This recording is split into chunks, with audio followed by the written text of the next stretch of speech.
పని లేక ఇంటికాడ ఊకుంటున్న వాళ్ళకు పని నేర్పించి వాళ్ళ కాళ్ళ మీద వాళ్ళు నిలబడేటట్లు చేస్తుండు ఓ సర్కారు సారు.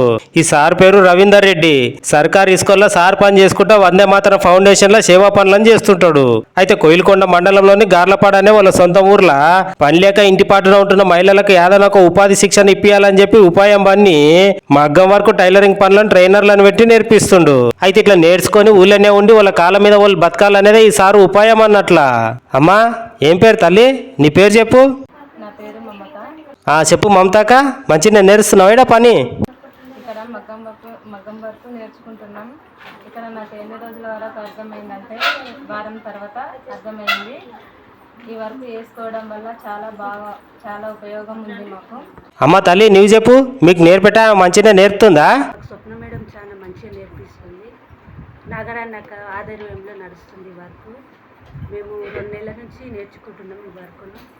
మాకు చాలా మంచిగా వస్తుంది వర్క్ కూడా, మంచిగా నేర్చుకుంటున్నాం. అమ్మో నయమేగా తల్లి, బాగానే నేర్చినావు. నువ్వు వచ్చి ఎన్ని దినాలు అయినాక నీకు పని అర్థమైంది. ఇప్పుడు ఏమేం పనులు నేర్చుకున్నావు అమ్మా?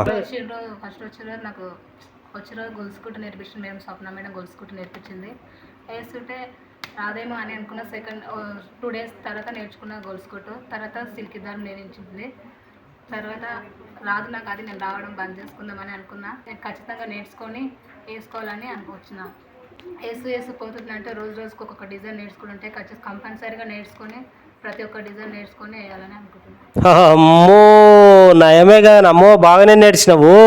మేడము ఇలా నల్ల చూడందాడు ఏమనిపించింది అంటే వీళ్ళు నేర్చుకోరా అని ఇట్లా ఏమని అనిపించిందా అమ్మా? వీళ్ళని చూడగానే స్టార్టింగ్ నాకే భయం అనిపించింది. వీళ్ళు నేర్చుకున్న తర్వాత నాకేమనిపిస్తలేదు, కొంచెం భయం కూడా అనిపిస్తలేదు.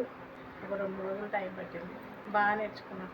ఓహోహో అట్లనా మేడం, నయం మేలే కదా ఇంత చెప్పట నేర్పినావు అంటే. అట్లాగా సారు, మీ సొంత ఊర్లోనే ఎందుకు నేర్పియాలనుకున్నావు? సార్ ఇది నా పుట్టిన ఊరు పెరిగిన ఊరు. ఇక్కడ ఉపాధి కల్పించాలన్న ఉద్దేశంతో కుటీర పరిశ్రమలు ఉంటే బాగుంటుందని ఆ కుటీర పరిశ్రమలలో భాగంగానే కుట్టు మిషను మగ్గం వర్క్ నేర్పిస్తున్నాం. కాదు సార్, ఇంతమందికి నేర్పుతున్నావు, నయం బాగానే ఉంది. కానీ ఒకటే ఊర్లో ఇంతమందికి నేర్పుతున్నావు కదా, ఇంతమందికి ఉపాధి దొరుకుతుందా సార్ ఈ ఊర్లో? ఈ ఊర్లో అంతమంది మహిళలు ఉన్నారా సార్? 1500 మంది పైన మహిళలు ఉంటారు సార్. అమ్మో అవునా సార్? అవులే నయం బాగానే నడుస్తుంది. అయితే ఇక ఈ మగ్గం వర్క్ ఒకటే కాదుల్లో, టైలరింగ్ లో కూడా బాగానే ఎంతమంది నేర్చుకుంటున్నారు. కానీ దుగ్నాలు ఏమైనా పెట్టుకుంటున్నారా? నామా ఏం పేరు నీ పేరు? శిరీష. ఇలా పిరిగా నేర్చుకుంటున్నారు కదా, ఏమైనా షాపులు గిట్లా పెట్టుకుంటున్నారా లేకుంటే నేర్చుకొని ఊకని ఇంటికాడ ఉంటున్నారా? అంటే సార్ నుంచి నేను ఫ్రీగా నేర్చుకొని షాప్ పెట్టుకున్నా. కొందరు తీసుకున్న వాళ్ళు కూడా మీ ఇంట్లో కుట్టుకుంటున్నారు మిషన్లో. అట్లానా తల్లి, నయమేగా నమ్మా. అయితే ఇలా కళ్ళ పిరిగా మగ్గం వరకు టైలరింగ్ నేర్పటానికి ఇచ్చానికి అక్కడ మహిళలు మాటకం ఆనందం అంటే ఆనందం పడుతున్నారు పో. కానీ సొంత ఊర్లోనే మహిళలు ఏదన్నా ఒక పని నేర్చి వాళ్ళ కాళ్ళ మీద వాళ్ళు నిలబడాలని ఉపాయం చేసి ఇలా కళ్ళ మగ్గం వరకు టైలరింగ్ నేర్పిన చూడు సారు, నీవు మాటకం గ్రేట్ అంటే గ్రేట్ చూడు అని అంటున్నారు ఇది చూసిన వాళ్ళు.